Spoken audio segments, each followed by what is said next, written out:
Forum Masyarakat Peduli Parlemen Indonesia meminta Mahkamah Kehormatan Dewan DPR RI untuk berani mengambil tindakan tegas kepada Ketua DPR RI Setia Novanto lantaran mengadakan pertemuan dengan kandidat Presiden Amerika Serikat Donald Trump. Bahkan Mahkamah dituntut untuk dapat memecat Setia dari posisinya sebagai orang nomor 1 di parlemen. Tindakan tegas juga dibutuhkan untuk dapat membuktikan bahwa MKD DPR RI dapat bekerja secara maksimal dan objektif. Jika tidak ada sanksi yang tegas, maka independensi MKD DPR RI patut dipertanyakan. Saat ini masyarakat menuntut penyelesaian kasus ini dapat dilakukan sesuai dengan prosedural dan transparan. Untuk membahas mengenai tindakan tegas kepada Ketua DPR RI, kita akan membahasnya bersama peneliti politik Formapi Lusius Karus, dan Anda juga bisa melakukan interaktif selama acara berlangsung melalui nomor telepon 021529308 atau 021529311. Saya langsung ke Mas Lusius. Mas, ini kalau kita bicara soal apa yang terjadi kemarin, ya, perjalanan dinas ketua dan wakil ketua dan beberapa anggota dewan ke Amerika. Apa yang pertama kali ada di benak Mas Lusius?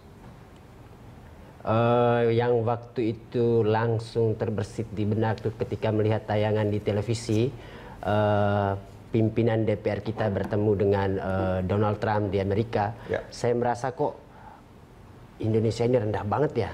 Indonesia rendah. Jadi Anda ingin mengatakan bahwa mereka itu apa namanya, merendahkan negara ini di negara lain? Iya, saya merasa martabat sebagai bangsa itu terganggu saja ketika pimpinan lembaga tinggi negara kita tanpa pengawalan begitu bebas kemudian bertemu dengan siapapun. Sebenarnya itu hak asasi semua manusia bisa bertemu dengan siapa saja. Tapi ketika kemudian dia diperkenalkan sebagai orang paling berpengaruh dari Indonesia, Ketua DPR dari Indonesia, itu artinya ada pelibatan seluruh masyarakat Indonesia sebagai bangsa dalam pertemuan itu. Dan disitulah saya merasa terganggu melihat tayangan-tayangan televisi terkait dengan pertemuan pimpinan DPR dengan Pak Donald Trump itu ya. Apalagi dipegang seperti ini ya? Ya, apalagi luar biasa. Seperti, ya, itu sesuatu yang belum biasa di kita ya.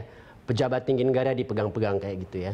Oleh seseorang yang dalam tanda kutip bukan pejabat negara di... Bukan pejabat negara di Amerika Serikat, seorang pebisnis, dan seseorang yang sedang ingin mencari kursi kekuasaan. Jadi kita dipakai sebagai komoditi politik di negara lain. Jadi dan ini adalah pejabat tinggi negara. Itu untuk saya itu sesuatu yang kurang pantas, kurang layak untuk seorang ketua DPR, seorang pejabat negara melakukan itu ya. Oke, nah Mas Lusius, ini boleh nggak kalau saya simpulkan Anda sebagai rakyat Indonesia merasa terhina dengan apa yang dilakukan oleh ketua DPR di sana? Ada rasa seperti itu saya kira ya. Ketika melihat tayangan-tayangan itu, saya merasa negara Indonesia dengan luas yang begitu dengan wilayah yang begitu luas, manusia yang begitu banyak dan kekayaan alamnya yang juga tidak sedikit, kok jadi begitu kecilnya di hadapan seorang pengusaha negara lain, dan itu adalah negara Amerika Serikat. Jadi, dan kebetulan memang kalau dari postur tubuh memang Pak Setia Novanto memang lebih kecil dari Pak Donald Trump juga. Betul. Nah, tapi kan ada juga bahasa tubuh yang terlibat di sana dan membuat kita semakin punya kesimpulan bahwa ada pandangan yang underestimate seperti itu ya. Bahasa tubuh seperti apa yang menunjukkan merendahkan? Ya, saya melihat tatapan misalnya kebetulan bahwa Donald Trump lebih tinggi dari Pak Setia, lalu dia melihat Pak Setia itu dengan segala kondisinya yang lebih pendek itu ke bawah, terus tangan Donald Trump juga meraba-raba punggung ya. Jadi saya kira betul mungkin itu ungkapan keakraban, tapi pada saat yang sama Pak Setia itu diperkenalkan sebagai seorang pejabat dari Indonesia. Disitulah saya kira ironinya ya. Itu ironi. Betul. Dan kalau Anda sebagai rakyat Indonesia merasa, Anda juga merasa terhina tadi Anda katakan. Ini kan ada Mahkamah Kehormatan Dewan. Betul. Yang saat ini sedang bertugas untuk itu.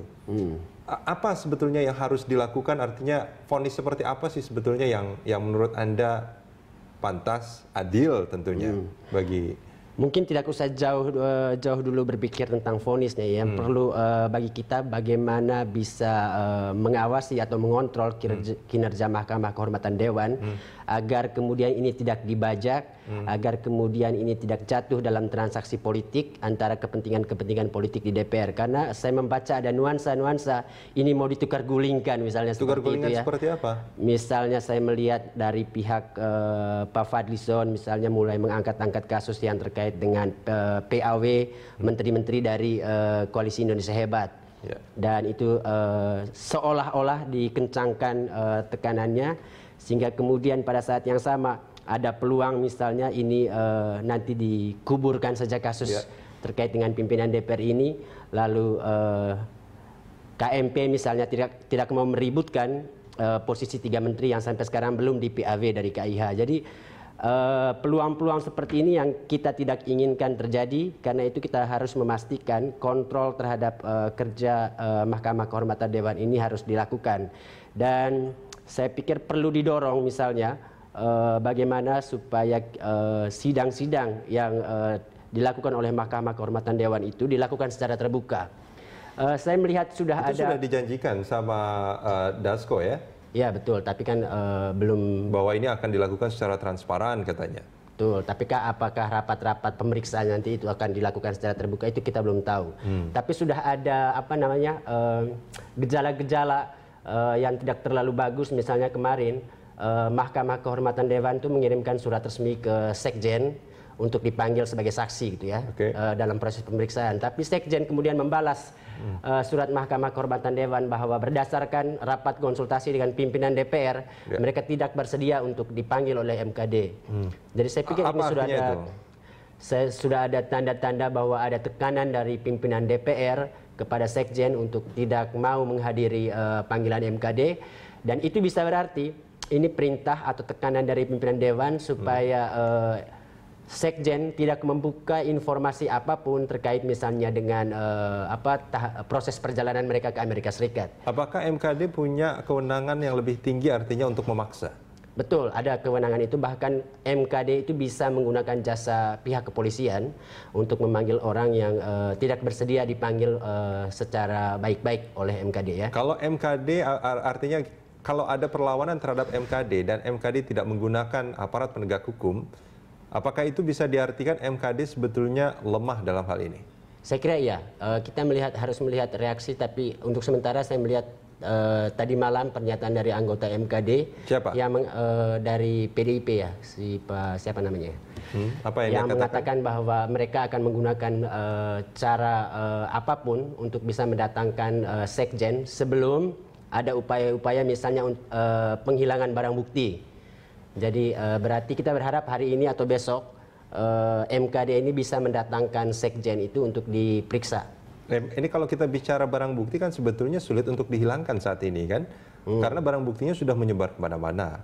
Ya, tapi siapa tahu masih ada data-data yang ada di Sekretariat Jenderal yang belum dipublish kemana-mana, dan itu bisa jadi dengan tekanan itu bisa dihilangkan atau disembunyikan. Kalau kita bicara soal kehormatan, artinya kan sebetulnya kita bicara soal etika. Betul. Nah, ketika kita bicara soal etika, apa yang dirasakan oleh Mas Julius Karus itu kan seperti apa yang sudah kita lihat di YouTube bahkan. Bahkan sini sudah menyebar ke handphone banyak orang gitu yang memiliki smartphone gitu.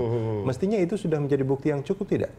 Itu sudah bisa menjadi bukti yang cukup, tapi kan ada misalnya dokumen-dokumen resmi negara yang dipakai oleh misalnya pimpinan DPR sebagai dasar dalam melakukan perjalanan ke luar negeri, terus agenda-agenda yang resmi yang sudah dikeluarkan oleh Sekjen untuk mereka lakukan di luar negeri yang dibiayai oleh negara, yang seperti itu kan belum semuanya terungkap ke publik. Tanpa dokumen-dokumen itu sudah dinyatakan bahwa pertemuan dengan Donald Trump itu bukan agenda yang sudah acara yang sudah diagendakan. Apakah itu sebetulnya sudah melanggar etika menurut Anda?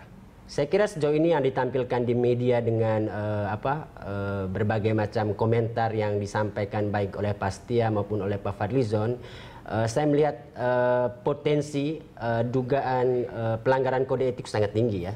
Potensi? Ya. Anda belum melihat itu sebagai sebuah pelanggaran? Karena kita menghormati vonis mengatakan ini melanggar atau tidak itu adalah kata-kata dari MKD nanti ya. Kita jeda sebentar, kita akan lanjutkan ini di segmen berikut.